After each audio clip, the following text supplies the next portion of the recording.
Yo, welcome back kembali lagi di channel Atoa Hayato. Bagaimana kabar nakama sekalian? Semoga selalu baik-baik saja. Di chapter 1138 yang lalu, Loki benar-benar dihajar habis-habisan.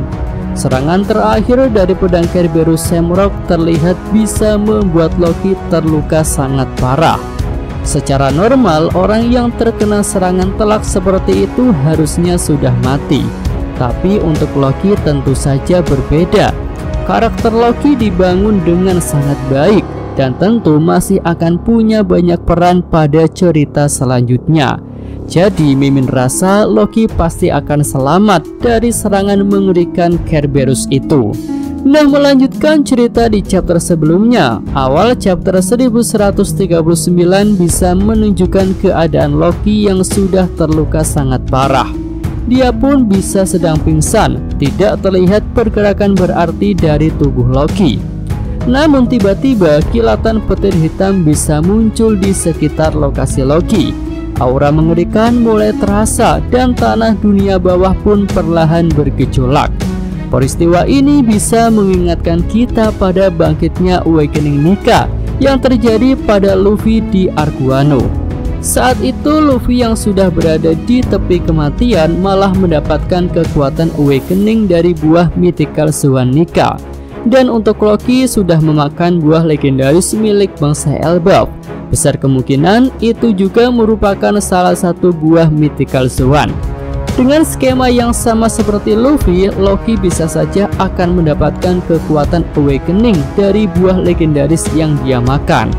Loki pun perlahan berubah menjadi wujud lain. Namun di sini kita bisa hanya mendapatkan siluet saja, belum terlihat secara penuh. Bentuk Awakening Loki tentu akan sangat mengerikan. Namun karena Loki masih terborgol batu laut, dia belum bisa melepaskan diri. Tetapi transformasi ke bentuk Awakening itu bisa saja akan menyelamatkan Loki dari kematian. Luka-luka yang muncul akibat serangan Bunko dan serangan Kerberos bisa tiba-tiba pulih sepenuhnya. Buah tipe Mythical Swan memang biasanya memiliki kemampuan regenerasi yang sangat baik. Jika hal itu benar, maka Loki akan selamat. Nah, setelah luka-lukanya sembuh, Loki bisa kehabisan tenaga dan akhirnya kembali pingsan di tempat dia terborgol. Selanjutnya kita bisa beralih ke lokasi Franky dan Ripley, yang mana mereka sudah menemukan mural bersejarah yang menggambarkan pertempuran di abad kekosongan. Di sini Franky langsung menghubungi Robin. Franky bisa menggunakan alat komunikasi khusus milik bangsa Elbaf. Seperti Wano yang punya alat komunikasi khusus, Elbaf bisa jadi juga memilikinya. Kemungkinan itu semakin besar karena kita sudah melihat beberapa benda-benda khusus dan ajaib di pulau raksasa ini. Misalnya jembatan pelangi yang dapat digunakan untuk menuju dunia matahari. Lalu kedua ada juga perahu terbang yang bisa menjelajahi langit dengan cara mendayung. Nah, Robin yang menerima panggilan itu merasa terkejut karena ada prasasti yang menggambarkan pertempuran pada abad kekosongan. Dia pun langsung bergegas menuju lokasi Franky. Tentu saja Robin bisa pergi bersama Saul, Chopper, dan juga Bonnie. Ya, mereka pun meninggalkan perpustakaan burung hantu dan juga sekolah Walrus tanpa tahu ada bahaya besar yang sedang mendekat ke lokasi yang penuh dengan anak-anak itu. Nah, selanjutnya Shin bisa menuju lokasi Shamrock. Di video prediksi sebelumnya kita sudah membahas jika Shamrock akan mentargetkan anak-anak di sekolah Walrus. Setelah anggota Ksatria Suci yang dipanggil datang, mereka bertiga pun langsung bersiap untuk menuju sekolah Walrus dan menangkap anak-anak yang ada di sana. Tapi sebelum berangkat, Shamrock bisa mendapatkan panggilan dari ayahnya, yaitu Garling Vigarland. Di sini Garling bisa mengingatkan mengenai misi lain Shamrock selain menaklukkan para raksasa Elbaf. Misi itu adalah menghancurkan jejak-jejak bersejarah di Pulau Elbaf yang berhubungan dengan abad kekosongan. Tentu saja yang dimaksud oleh Garling itu adalah mural yang ditemukan oleh Franky. Jika arkeolog hebat menemukan gambar itu, maka dia bisa saja mengungkapkan seluruh hal misterius yang terjadi pada abad kekosongan. Dan bahkan mereka bisa saja akan menemukan cara untuk bisa mengalahkan pemerintah dunia pada pertempuran besar ketiga yang menentukan nasib dunia ini. Oke, scene selanjutnya bisa menuju posisi bajak laut Akagami. Di sini Shanks terlihat sedang memikirkan sesuatu. Ternyata Shanks bisa memikirkan tentang keluarganya di Mariejoa, terutama mengenai kakaknya Shamrock.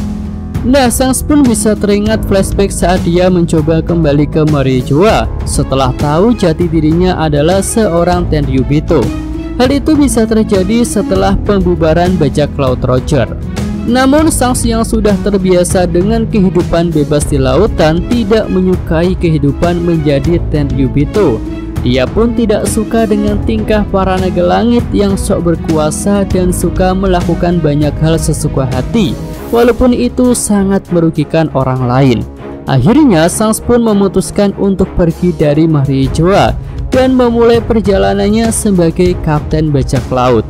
Di sini Shanks bisa mulai mengumpulkan kru inti dari bajak laut Akagami. Misalnya ada Ben Beckman, Yasopp, dan Luck Hero.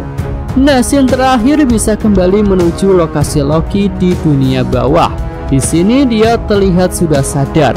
Loki pun ternyata bisa tidak ingat mengenai wujud awakening yang berhasil dia capai. Dia hanya ingat bahwa sudah diserang oleh monster raksasa Kerberos dan dia mengira akan mati karena serangan itu. Namun kini Loki merasakan bahwa tubuhnya tidak mengalami luka sedikit pun, dan bahkan Loki merasa jadi lebih bertenaga. Loki pun dengan amarahnya berteriak dengan sangat kencang. Dia bertekad akan membalas Shamrock dan juga Shanks yang telah membuat dirinya jadi seperti ini.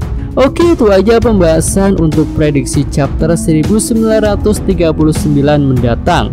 Jika nakama sekalian punya pendapat lain yang lebih bagus, silahkan bisa tulis pada kolom komentar.